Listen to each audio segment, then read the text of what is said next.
ആകാശവാണി. നമസ്കാരം. പ്രാദേശിക വാർത്തകൾ വായിക്കുന്നത് ഗോപകുമാർ.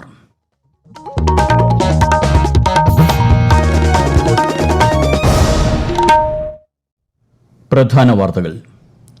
ജലസംരക്ഷണം എന്ന ലക്ഷ്യം സാക്ഷാത്കരിക്കുന്നതിന് ജനകീയ പ്രസ്ഥാനങ്ങൾ അത്യാവശ്യമാണെന്ന് രാഷ്ട്രപതി ദ്രൌപദി മുർമു. നിപ സ്ഥിരീകരിച്ച മലപ്പുറം ജില്ലയിൽ ഇതുവരെ പരിശോധിച്ച 13 ഫലങ്ങളും നെഗറ്റീവ്. സ്ഥിതിഗതികൾ ആശ്വാസകരമെന്ന് ആരോഗ്യമന്ത്രി വീണ ജോർജ്.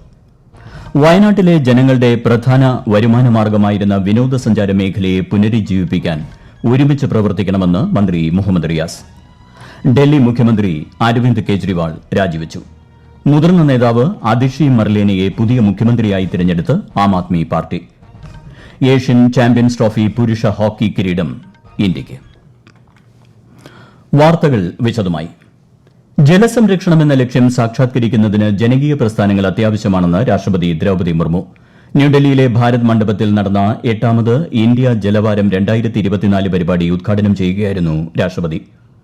ജലസംരക്ഷണത്തിനും സുസ്ഥിരതയ്ക്കുമായി കൂട്ടായ പ്രവർത്തനങ്ങളുടെ ആവശ്യകതയും രാഷ്ട്രപതി ഉയർത്തിക്കാട്ടി. 4 ദിവസത്തെ മേളയിൽ 40 രാജ്യങ്ങളിൽ നിന്നുള്ള 200ഓളം വിദേശ പ്രതിനിധികൾ ഉൾപ്പെടെ 4000ഓളം പ്രതിനിധികളാണ് പങ്കെടുക്കുന്നത്. സമൂഹത്തിന്റെ സമ്പൂർണ്ണ ശുചിത്വം ലക്ഷ്യമിട്ട് രാജ്യത്ത് സ്വച്ഛതാ ഹി സേവ അഭിയാൻ 2024 തുടക്കമായി. രാജസ്ഥാനിലെ ജുൻജുനുവിൽ സ്വച്ഛതാ ഹി സേവ അഭിയാൻ പരിപാടിയിൽ ഉപരാഷ്ട്രപതി ജഗ്ദീപ് ധൻകർ പങ്കെടുത്തു. ഗാന്ധി ജയന്തി ദിനമായ ഒക്ടോബർ 2 വരെയാണ് ക്യാമ്പയിന്റെ ഭാഗമായി കണ്ണൂർ ജില്ലയിലെ കടന്നപ്പള്ളി പാണപ്പുഴ ഗ്രാമപഞ്ചായത്തിന്റെയും Kadannappalli government higher secondary school student police cadet യൂണിറ്റിന്റെയും ശുചിത്വ മിഷന്റെയും സംയുക്ത ആഭിമുഖ്യത്തിൽ ശുചിത്വ പരിപാടികൾ ആരംഭിച്ചു. ശുചിത്വ യജ്ഞത്തിന് ലഭിക്കുന്ന വർദ്ധിച്ച ജനപങ്കാളിത്തവും പിന്തുണയും ശക്തമായ പൌരബോധത്തെയാണ് കാണിക്കുന്നതെന്ന് കേന്ദ്ര സഹമന്ത്രി സുരേഷ് ഗോപി. സ്വച്ഛതാ പക്വാടയുടെ ഭാഗമായി എറണാകുളം ജില്ലയിലെ ശുചീകരണ പ്രവർത്തനങ്ങൾ ഉദ്ഘാടനം ചെയ്യുകയായിരുന്നു അദ്ദേഹം. എറണാകുളം ടൌൺ റെയിൽവേ സ്റ്റേഷനിൽ സംഘടിപ്പിച്ച പരിപാടിയിൽ വിദ്യാർത്ഥികൾ, എൻസിസി കേഡറ്റുകൾ, ഉദ്യോഗസ്ഥർ തുടങ്ങിയവർ പങ്കെടുത്തു. സംസ്ഥാനത്ത് നിപ സ്ഥിരീകരിച്ച മലപ്പുറം ജില്ലയിൽ സ്ഥിതിഗതികൾ ആശ്വാസകരമെന്ന് ആരോഗ്യമന്ത്രി വീണ ജോർജ്. ഇതുവരെ പരിശോധിച്ച 13 ഫലങ്ങളും നെഗറ്റീവാണ്. സമ്പർക്ക പട്ടിക വിപുലീകരിക്കുമെന്നും ആശങ്ക വേണ്ടെന്നും മന്ത്രി പറഞ്ഞു. നിലവിൽ ഹൈറിസ്കിൽ ഉള്ള 26 പേർക്ക് പ്രതിരോധ മരുന്ന് നൽകിയിട്ടുണ്ടെന്നും മന്ത്രി അറിയിച്ചു. ഈ മാസം 9 മരിച്ച വണ്ടൂർ സ്വദേശിക്ക് നിപ സ്ഥിരീകരിച്ചതോടെ മലപ്പുറം ജില്ലയിലെ 2 പഞ്ചായത്തുകളിലെ 5 വാർഡുകൾ കണ്ടെയ്ൻമെന്റ് സോണുകളാക്കിയിരുന്നു. രൂക്ഷമായ വൈദ്യുതി ക്ഷാമം നേരിടുന്ന കേരളത്തിൽ 2 ചെറുകിട ജലവൈദ്യുത പദ്ധതികൾ കൂടി പ്രവർത്തനക്ഷമമാകുന്നു. 60 മെഗാവാട്ടിന്റെ പള്ളിവാസൽ എക്സ്റ്റൻഷൻ സ്കീമും 40 മെഗാവാട്ടിന്റെ തൊട്ടിയാർ ചെറുകിട ജലവൈദ്യുത പദ്ധതിയുമാണ് ഉദ്ഘാടന ഘട്ടത്തിലേക്കെത്തിയത്. വിശദാംശങ്ങളുമായി ആകാശവാണി ഇടുക്കി ജില്ലാ പ്രതിനിധി രതീഷ് കൃഷ്ണ. 2007 60 മെഗാവാട്ടിന്റെ പള്ളിവാസൽ എക്സ്റ്റൻഷൻ സ്കീമിന് തുടക്കം കുറിച്ചത്. പെരിയാറിന് കുറുകെയുള്ള പാലം നിർമ്മാണം, ഭൂപ്രകൃതി, മണ്ണിന്റെ മൃദുവായ ഘടന, കനത്ത മഴ തുടങ്ങി വിവിധ കാരണങ്ങളാൽ നിർമ്മാണം വൈകി. ഇവയൊക്കെ തരണം ചെയ്താണ് ദിവസവും 1.44 മില്യൺ യൂണിറ്റ് കറണ്ട് ഉൽപ്പാദിപ്പിക്കാൻ ശേഷിയുള്ള പള്ളിവാസൽ എക്സ്റ്റൻഷൻ സ്കീം പ്രവർത്തന സജ്ജമായത്. 40 മെഗാവാട്ടിന്റെ തൊട്ടിയാർ പദ്ധതി 2009 നിർമ്മാണം തുടങ്ങിയത്. 10-30 മെഗാവാട്ട് വീതം ശേഷിയുള്ള 2 ടർബൈനുകളാണ് തൊട്ടിയാർ പദ്ധതിയിൽ ഉൾപ്പെടുത്തിയിരിക്കുന്നത്. പ്രതിദിനം 1 മില്യൺ യൂണിറ്റ് കറണ്ട് ഉൽപ്പാദിപ്പിക്കാൻ കഴിയുന്ന പവർ ഹൌസ് നീണ്ടപാറയിലാണ് സ്ഥിതി ചെയ്യുന്നത്. പള്ളിവാസൽ, തൊട്ടിയാർ പദ്ധതികൾ ഉൽപ്പാദനം തുടങ്ങുന്നതോടെ കേരള ഗ്രിഡിലേക്ക് 100 മെഗാവാട്ട് വൈദ്യുതി കൂടി കൂട്ടിച്ചേർക്കപ്പെടുമെന്നാണ് കണക്കുകൂട്ടൽ. വയനാട് ജില്ലയിലെ ജനങ്ങളുടെ പ്രധാന വരുമാന മാർഗമായിരുന്ന വിനോദസഞ്ചാര മേഖലയെ തിരികെ കൊണ്ടുവരാൻ ഒത്തൊരുമിച്ച് പ്രവർത്തിക്കണമെന്ന് മന്ത്രി മുഹമ്മദ് റിയാസ്. ജില്ലയിലെ വിനോദസഞ്ചാരം പുനരുജ്ജീവിപ്പിക്കാനും മന്ത്രി ആഹ്വാനം ചെയ്തു. വയനാട്ടിലെ വിവിധ വിനോദസഞ്ചാര കേന്ദ്രങ്ങളെയും അവയുടെ സവിശേഷതകളെയും കുറിച്ചുള്ള വിവരങ്ങൾ മന്ത്രി സാമൂഹിക മാധ്യമത്തിൽ പങ്കുവച്ചു. വയനാട് ദുരിതാശ്വാസവുമായി ബന്ധപ്പെട്ട് പുറത്തുവന്നിരിക്കുന്ന സർക്കാരിന്റെ കണക്കുകൾ ദുരിതാശ്വാസത്തിന്റെ വിശ്വാസ്യത തന്നെ തകർക്കുന്നതാണെന്ന് പ്രതിപക്ഷ നേതാവ് വി ഡി സതീശൻ. മെമ്മറോണ്ടം തയ്യാറാക്കിയവർക്കെതിരെ നടപടി സ്വീകരിക്കണമെന്നും അദ്ദേഹം കൊച്ചിയിൽ മാധ്യമങ്ങളോട് പറഞ്ഞു. ഈ കണക്ക് ദുരന്ത നിവാരണ അതോറിറ്റിയാണോ റവന്യൂ വകുപ്പാണോ തയ്യാറാക്കിയതെന്ന് സർക്കാർ വ്യക്തമാക്കണമെന്നും പ്രതിപക്ഷ നേതാവ് ആവശ്യപ്പെട്ടു. ഈ വാർത്തകൾ ആകാശവാണിയിൽ നിന്ന്. ഡൽഹി മുഖ്യമന്ത്രി അരവിന്ദ് കെജ്രിവാൾ ലഫ്റ്റനന്റ് ഗവർണറെ കണ്ട് രാജി സമർപ്പിച്ചു. പുതിയ മുഖ്യമന്ത്രിയായി അതിഷി മർലേനയെ ആം ആദ്മി പാർട്ടി ഇന്ന് രാവിലെ തെരഞ്ഞെടുത്തിരുന്നു. പാർട്ടി എംഎൽഎമാരുടെ യോഗത്തിൽ കെജ്രിവാളാണ് അതിഷിയുടെ പേര് നിർദ്ദേശിച്ചത്. ഈ വർഷം ഒക്ടോബർ നവംബർ മാസങ്ങളിൽ നിയമസഭാ തെരഞ്ഞെടുപ്പ് നടത്തണമെന്നാണ് പാർട്ടിയുടെ ആവശ്യം. സ്കൂൾ കോളേജ് വിദ്യാർത്ഥികൾക്കായി കണ്ണൂർ KSRTCയുടെ വിനോദയാത്രാ പരിപാടി ശ്രദ്ധേയമാവുന്നു. ബജറ്റ് ടൂറിസം പദ്ധതിയുടെ ഭാഗമായാണ് വിനോദയാത്ര. കൂടുതൽ വിവരങ്ങളുമായി ആകാശവാണി കണ്ണൂർ ജില്ലാ പ്രതിനിധി KO ശശിധരൻ.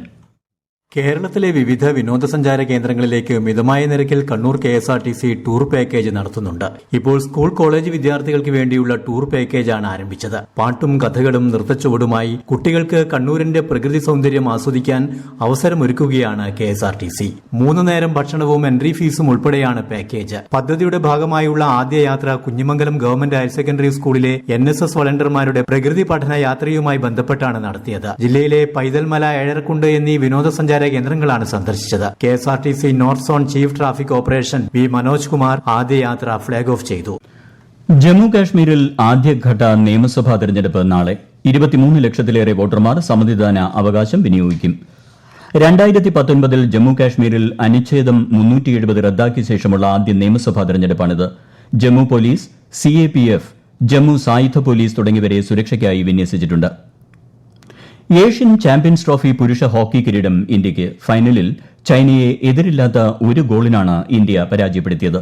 വിശദാംശങ്ങളുമായി ആകാശവാണി പ്രതിനിധി സുരേഷ് ബാബു. പൊരുതിക്കളിച്ച ആതിഥേയ ടീമിനെ ഒരൊറ്റ ഗോളിന് വീഴ്ത്തിയാണ് ഇന്ത്യ 5ാം തവണയും ചാമ്പ്യൻസ് ഹോക്കി കിരീടത്തിൽ മുത്തമിടുന്നത്. ടൂർണമെന്റിൽ തുടക്കം മുതൽ പുലർത്തിയ ഫോമിലേക്ക് ഉയരാൻ ഹർമൻപ്രീതിനും കൂട്ടർക്കും കലാശപ്പോരിൽ കഴിയാതെ വന്നപ്പോൾ ടീം ഇന്ത്യക്ക് വിജയഗോളിനായി അവസാന പാദം വരെ കാത്തിരിക്കേണ്ടി വന്നു. ഇതാദ്യമായി ചാമ്പ്യൻസ് ഹോക്കിയുടെ ഫൈനലിലെത്തിയ ചൈനയാകട്ടെ മിന്നും പ്രകടനമാണ് പുറത്തെടുത്തത്. ആക്രമണം തന്നെയാണ് മികച്ച പ്രതിരോധമെന്ന മട്ടിൽ പൊരുതിയ എതിരാളികളെ ജുഗ്രാജ് സിംഗിന്റെ തകർപ്പൻ ഗോളിലാണ് ഇന്ത്യ വീഴ്ത്തിയത്. ക്യാപ്റ്റൻ ഹർമൻപ്രീത് സിംഗിന്റെ അസിസ്റ്റിലായിരുന്നു വിധിയെഴുതിയ ഗോൾ പിറന്നത്. മാത്രമല്ല, ഈ കിരീട നേട്ടത്തോടെ ഏറ്റവും കൂടുതൽ തവണ ചാമ്പ്യൻസ് ഹോക്കിയിൽ ജേതാക്കളാവുന്ന ചരിത്ര നേട്ടവും ടീം ഇന്ത്യക്ക് സ്വന്തം. മുൻഗണനാ വിഭാഗങ്ങളിലുള്ള റേഷൻ കാർഡ് ഉടമകളുടെ മസ്റ്ററിംഗ് നാളെ പുനരാരംഭിക്കും. തിരുവനന്തപുരം ജില്ലയിൽ നാളെ മുതൽ ഈ മാസം 24 വരെ മസ്റ്ററിംഗ് നടക്കും. 25 മുതൽ ഒക്ടോബർ 1 വരെ കൊല്ലം, ആലപ്പുഴ, പത്തനംതിട്ട, കോട്ടയം, ഇടുക്കി, എറണാകുളം, തൃശൂർ എന്നീ ജില്ലകളിലും ഒക്ടോബർ 3 മുതൽ 8 വരെ പാലക്കാട്, കോഴിക്കോട്, വയനാട്, കണ്ണൂർ, മലപ്പുറം, കാസർഗോഡ് ജില്ലകളിലും മസ്റ്ററിംഗ് നടക്കും. ഓണാഘോഷത്തിന് മാറ്റുകൂട്ടാൻ തൃശൂരിൽ നാളെ പുലികളി. അവസാനഘട്ട ഒരുക്കങ്ങളിലാണ് ഓരോ ദേശങ്ങളും. ഇത്തവണ 7 സംഘങ്ങളാണുള്ളത്. പുലികളിക്കുള്ള എല്ലാ ക്രമീകരണവും തൃശൂരിൽ പൂർത്തിയായതായി തൃശൂർ മേയർ MK വർഗീസ് അറിയിച്ചു. ആറന്മുള ഉത്രട്ടാതി ജലോത്സവം നാളെ നടക്കും. കേന്ദ്ര സഹമന്ത്രി ജോർജ് കുര്യൻ, സംസ്ഥാന മന്ത്രിമാരായ KN ബാലഗോപാൽ, മുഹമ്മദ് റിയാസ്, വീണ ജോർജ് തുടങ്ങിയവർ ജലമേളയിൽ പങ്കെടുക്കും. 52 പള്ളിയോടങ്ങളാണ് ഇക്കുറി ജലമേളയിൽ മാറ്റുരയ്ക്കുന്നത്. സംസ്ഥാന സർക്കാരിന്റെ നേതൃത്വത്തിൽ സംഘടിപ്പിക്കുന്ന ആഗോള നിക്ഷേപക യോഗത്തിന്റെ ഭാഗമായുള്ള റോഡ് ഷോ മറ്റന്നാൾ ബംഗളൂരുവിൽ നടക്കും. കേരളത്തിന് പുറത്തുള്ള 2ാമത്തെ റോഡ് ഷോ ആണിത്. ഈസ് ഓഫ് ഡൂയിങ് ബിസിനസിൽ 1ാം സ്ഥാനം കിട്ടിയതിനും കൊച്ചി ബംഗളൂരു വ്യവസായ ഇടനാഴിക്ക് അനുമതി ലഭിച്ചതിനും ശേഷം നടക്കുന്ന ഈ പരിപാടി സംസ്ഥാനത്തേക്കുള്ള നിക്ഷേപങ്ങൾക്ക് വേഗത വർദ്ധിപ്പിക്കുമെന്ന് മന്ത്രി P രാജീവ് പറഞ്ഞു.